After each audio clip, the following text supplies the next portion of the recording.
Please do subscribe to Prajabheri News Channel.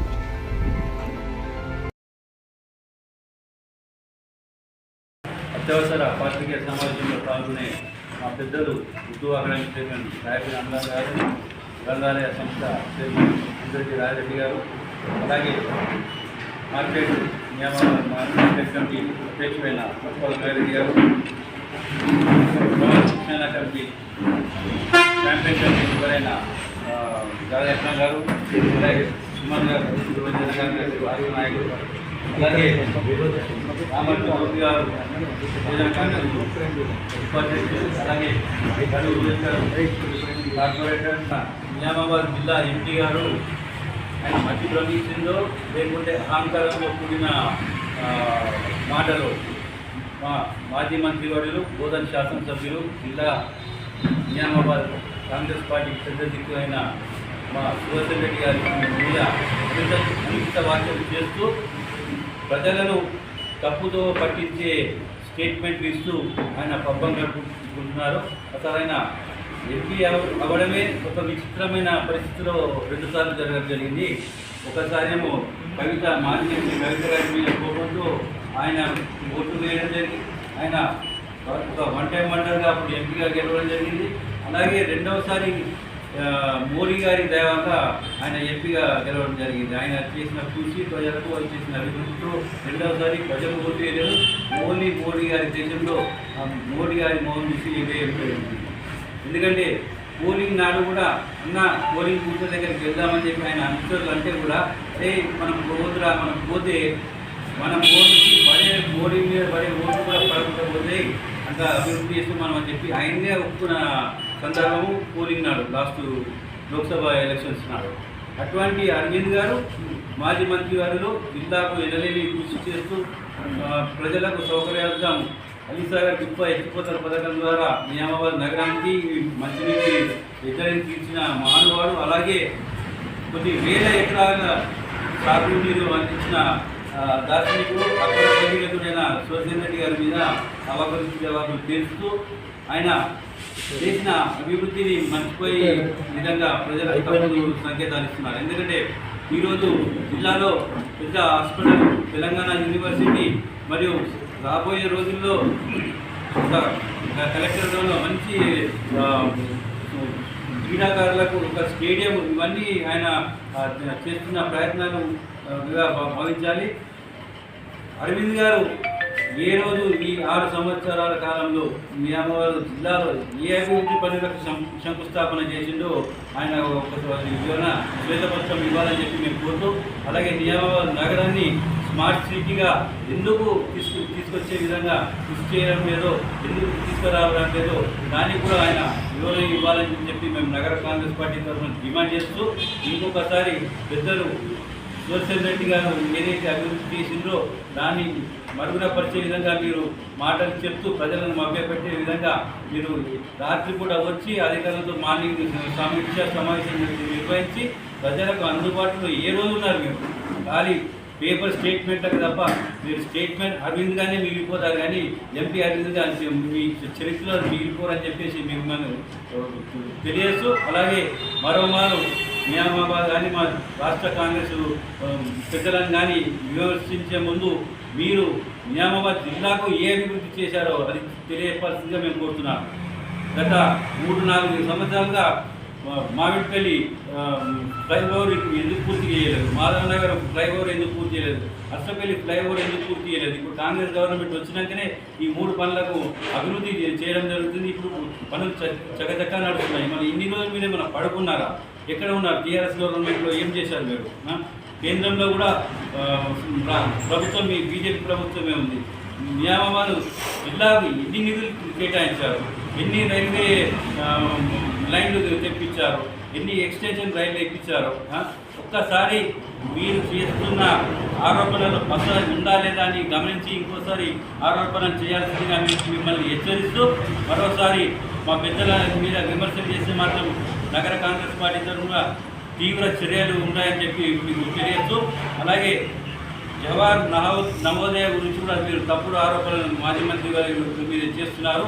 ఆ విషయాలు పెద్దలు మా ఉర్దూ అకాడమీ చైర్మన్ సాయిబిన్ అమ్దాన్ గారు తెలియజేస్తారని మీకు పత్రికాముఖంగా ప్రజలందరికీ తెలియజేస్తూ ప్రజలు ఇటువంటి అహంకారిని మరోమారు దగ్గరికి రానియకుండా ఓట్లతో బుద్ధి చెప్పాలని చెప్పి మీకు చెప్తున్నాను. అలాగే నిజామాబాద్ నగరంలో రాబోయే మున్సిపల్ కార్పొరేషన్ ఎన్నికల్లో ఎంఐఎం బీజేపీ మధ్యన పోటీ అని అనడం ఒక హాస్యాస్పదం.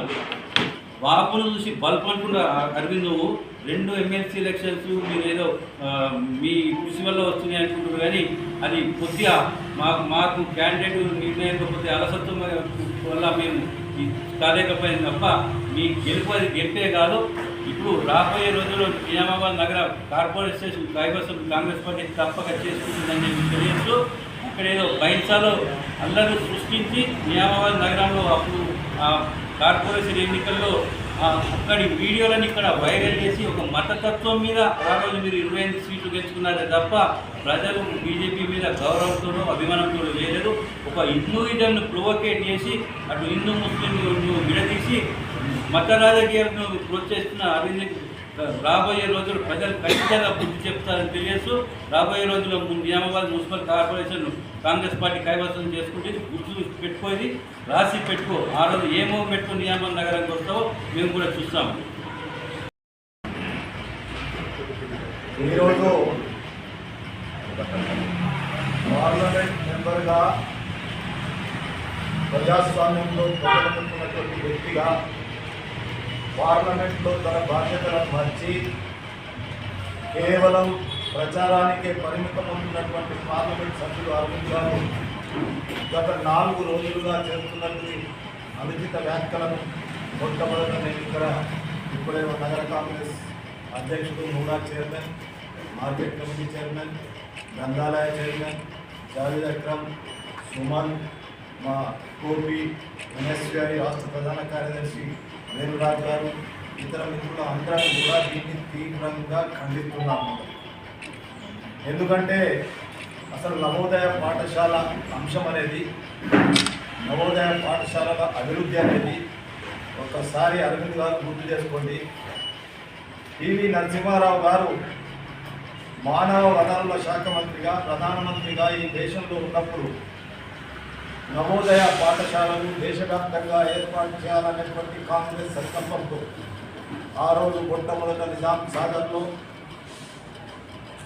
నగరానికి జిల్లాకు దూరంగా ఉన్నటువంటి మంచి వాతావరణ క్షేత్రంలో నవోదయ పాఠశాల మొట్టమొదట ఏర్పాటు చేయడం జరిగింది. దాని యొక్క రిజల్ట్స్ ఈరోజు ఏ విధంగా ఉన్నాయి విద్యలో అనేటువంటి విషయాన్ని మనం వేరుగా ఆలోచించవలసినటువంటి అవసరం లేదు. అదేవిధంగా ఆ రోజు ఉమ్మడి జిల్లాకు నవోదయ పాఠశాల నిజాం సాగర్కి వచ్చింది. నూతనంగా ఏర్పడినటువంటి రాష్ట్రంలో ప్రభుత్వాలు ఏ పార్టీ అధికారంలో ఉన్నా విద్యార్థుల పట్ల శ్రద్ధ చూపించడానికి కేంద్రం ద్వారా వచ్చేటటువంటి నవోదయ పాఠశాలలు ఈరోజు తెలంగాణ రాష్ట్రంలో దాదాపు 9 జిల్లాలకు నవోదయ పాఠశాలలు ఇస్తామనేటువంటి విషయాన్ని ఈరోజు రాష్ట్ర ప్రభుత్వం ద్వారా కేంద్రం దాన్ని అనుమతించిందనేటువంటి విషయాన్ని మనం గుర్తుంచుకోవాలి. నవోదయ పాఠశాల అనేది ఎక్కడ పెట్టాలా, అది ఏ పరిస్థితిలో ఉండాలా, దానికి ఎంత స్థలం కావాలా, ఇది ఇసుక పంచాయతీ కాదు. ఒక గ్రామానికి ఇసుక బాడల కొరకు ఇసుక నేను తీసుకపోతా నువ్వు తీసుకపోతా అనేటువంటి పంచాయతీ కాదు. విద్య మీద ఆలోచన ఉండి, విద్యాభివృద్ధి పట్ల శ్రద్ధ ఉండి, విద్యకు ఏ విధంగా విద్యార్థులకు ఆ ప్రాంతానికి సౌకర్యం ఉండాలనేటువంటి విషయం ఆలోచించే కాంగ్రెస్ పార్టీ ప్రభుత్వం ఈరోజు ఇది అరవింద్ గారు నిర్ణయం చేసేది కాదు, ఇక్కడ మేము ఉన్న వాళ్ళం నిర్ణయం చేసేది కాదు.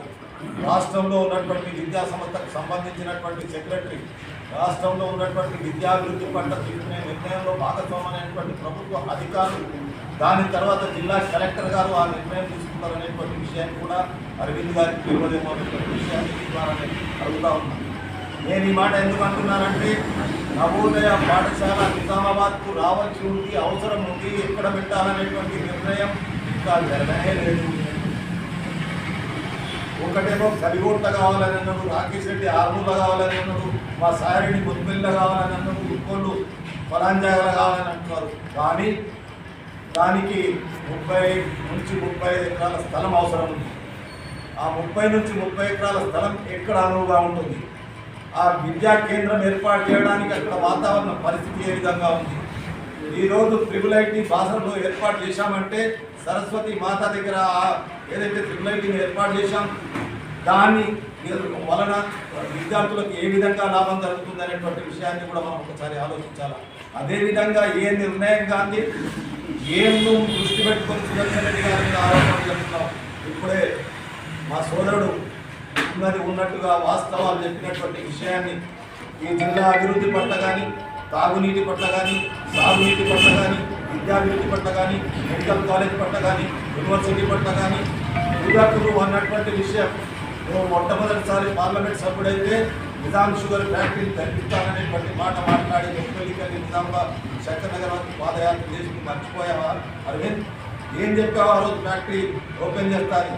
నువ్వు టీఆర్ఎస్ వాళ్ళు ఫ్యాక్టరీని నాశనం చేసినటువంటి వ్యక్తులు ప్రైవేట్ స్థలాన్ని నవోదయ పాఠశాలకు ఇస్తున్నామనేటువంటి మాట మాట్లాడుతుంది. ఇంత కూడా ఇంగిత జ్ఞానం లేదే. ఈరోజు రేవంత్ రెడ్డి గారి ప్రభుత్వం ఏర్పడ్డ తర్వాత రేవంత్ రెడ్డి గారి ప్రభుత్వం శ్రీధర్ బాబు గారు ఇండస్ట్రీస్ మినిస్టర్గా, సభ్యుడిగా జీవన్ రెడ్డి గారు, సభ్యుడిగా సుదర్శన్ రెడ్డి గారు ఒక కమిటీని తీసుకొచ్చి నిజాం షుగర్ ఫ్యాక్టరీని పూర్వవ్యూహాన్ని తీసుకొస్తామనేటువంటి విషయాన్ని దాన్ని ఆలోచించి 400 కోట్ల రూపాయలు బకాయిలు ఉన్నటువంటి నిజాం షుగర్ ఫ్యాక్టరీకి 200 కోట్ల రూపాయలు ప్రభుత్వ పరంగా కట్టింది వాస్తవం కాదా? నీకు తెలియదా ఈ విషయం? ఈరోజు ఫ్యాక్టరీ ఓపెన్ చేయడానికి ప్రభుత్వం చిత్తశుద్ధితో ఉంది. ఎక్కడ ఓపెన్ చేయాలనేటువంటి విషయాన్ని అధికార యంత్రాంగం, ఇండస్ట్రీస్ వాళ్ళు ఎక్కడ చేస్తే బాగుంటుంది, పాత స్థలంలోనే పెట్టాలా లేకుంటే దాన్ని పక్కకు మార్చాలనేటువంటి ఆలోచన చేస్తున్నటువంటి సమయంలో కేవలం అదొక ఉంటుంది, బతలాడినప్పుడు ఒక జోకర్ ఉంటుంది, ఆ జోకర్ లాగానే మాట్లాడిపోయేటటువంటి పరిస్థితి కాదు అనేటువంటి విషయాన్ని చెప్తా ఉన్నాను. సుదర్శన్ రెడ్డి గారి గురించి నువ్వు మాట్లాడుతావా? నీకు సుదర్శన్ రెడ్డి గారి కుటుంబానికి, నీ కుటుంబానికి సుదర్శన్ రెడ్డి గారికి ఎంత సన్నిహితం? నీ తండ్రి గారు ఆ రోజు, సుదర్శన్ రెడ్డి గారు ఆ రోజు, సంతోష్ రెడ్డి గారు మెడికల్ కాలేజ్ తీసుకొచ్చినటువంటి విషయం, ఆ విధంగా యూనివర్సిటీ తీసుకొచ్చినటువంటి విషయం తెలియదా? ఏం చేశారనేటువంటి మాట మాట్లాడుతున్నావా? ఏం చెయ్యరు అనేటువంటి మాట మాట్లాడుతున్నావా? సవాల్ చేస్తూ ఉన్నాం. మేమేం చేశాం, నువ్వేం చేశావు? నువ్వు వల్ల 6 సంవత్సరాల పార్లమెంట్ సభ్యుడు. కాంగ్రెస్ ప్రభుత్వ హయాంలో నందిపేట దగ్గర 400 ఎకరాల చేసుకున్నాం, 450 ఎకరాల భూమి ఇచ్చింది. ఒక్క ఇండస్ట్రీ తీసుకొచ్చావా? ఈ ప్రభుత్వం ఉంది, ఈరోజు దేశంలో అధికారంలో ఉంది, ప్రధానమంత్రి మోడీ గారు ఉన్నారు. నిజామాబాద్ జిల్లాలో 450 ఎకరాల భూమి ఉంది. ఒక్క ఇండస్ట్రీ తెచ్చి ఒక్క యువకుడి కన్నా ఉద్యోగం ఇప్పించావు అనేటువంటి విషయాన్ని మీ ద్వారా అడుగుతా ఉన్నా. ఇస్తారా రేపు? దాన్ని అభినందిస్తాం. నేను పార్లమెంట్ సభ్యుడిగా నీ బాధ్యతగా పార్లమెంట్లో ఈ జిల్లాకు అవసరం ఉన్నటువంటి నిజామాబాద్ జిల్లాకు జాతీయ స్థాయి ఏ రోడ్డు తీసుకొచ్చావు? ఇప్పుడే నేను మాట్లాడినట్టు 3 ఫ్లైఓవర్ బ్రిడ్జ్లు 10 సంవత్సరాల నుంచి నత్తనాటలు నడుస్తూ ఉన్నాయి. నిజామాబాద్ జిల్లా ప్రజలకు తెలియదా? రైతాంగానికి తెలియదా? రైతు కూలీలకు తెలియదా? ఇవేం చేయాలనేటువంటి విషయాన్ని అందుకొరకే మాట్లాడే ముందు ఆలోచించాలా. ఆకాశం మీద ఉంటే మన మీదనే పట్టుకునేటువంటి ఆలోచన మీకు లేకుంటే ఇప్పుడే మీకు అహంకారమా లేక బలుపా? చాలామంది రాజులు, ఆరాధులు, చక్రవర్తులు కాలగర్భంలో లక్ష్మీవారు అహంకారం ఎప్పటికీ పనికిరాదు అనుకున్నారు. ఆలోచన చేసి మాట్లాడే ముందు పద్ధతిగా మాట్లాడారు.